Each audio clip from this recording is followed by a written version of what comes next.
But anyway, for myself, I felt called to be a missionary nurse. And actually, it was during a year that I was in the States. My parents were on furlough when I was 14. And so so as was expected by my father's family, we went to the University of Oklahoma, where my grandmother was still living then. My grandfather had been, the comptroller of the university.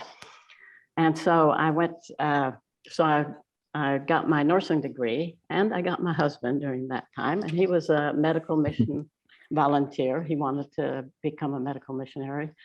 And so he ended up getting his master's in medical microbiology, and his specialty was virology, which would be so nice to have him around to explain what's going on today.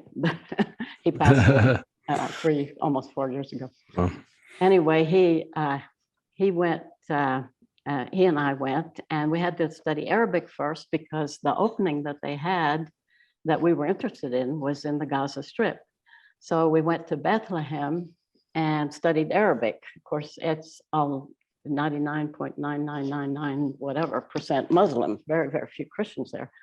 So, and Arab. So we went to Bethlehem, we studied for a year. And by then it was after the 67 war. And so Jerusalem was united. Bethlehem was so close to Jerusalem, we could just drive back and forth. The borders were open, and in the 70s, many of the Arabs were coming into Israel and working and having good jobs, bringing back money for their families. Anyway, we did go to Gaza, and something happened while I was there. We were there 2 months, less than 2 months, and our 2-year-old, we had a 2-year-old boy and a 2-week-old girl. And one of our four American nurses, one single nurse, was killed by terrorists. This was very, very devastating, very hard. We shouldn't say devastating because none of the missionaries even considered leaving, though, everybody said, well, aren't you going to leave? Why would you want to stay here? One of your own nurses was killed. Our pastor was wounded, and his 3 children were in the car when it happened.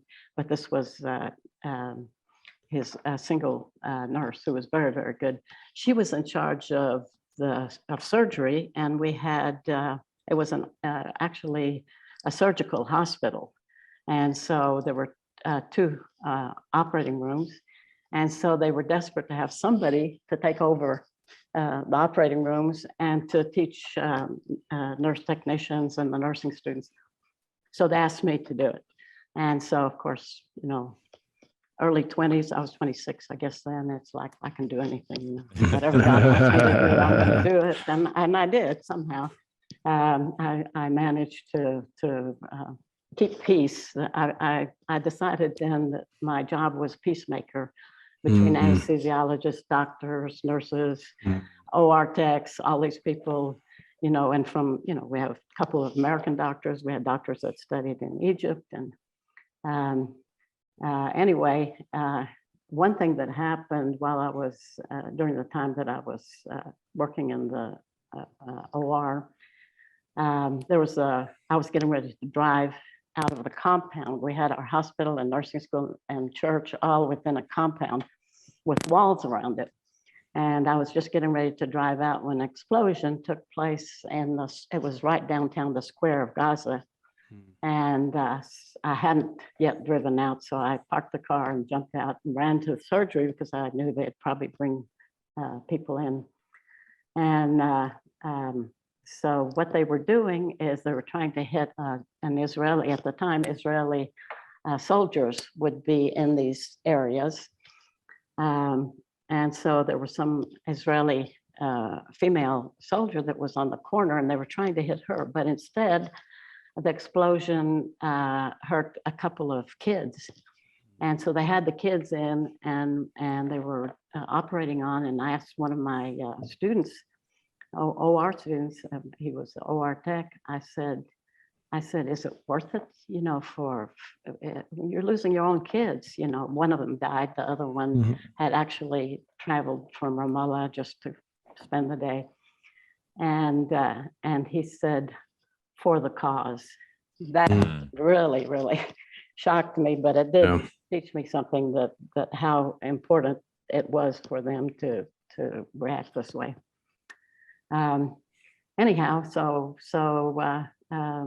because of my husband's health, and it's no wonder when I think back now, he was not only in charge of the lab and X-ray, he also had to be director of the hospital at some point because you know, we were so few people that came and trying to run the place.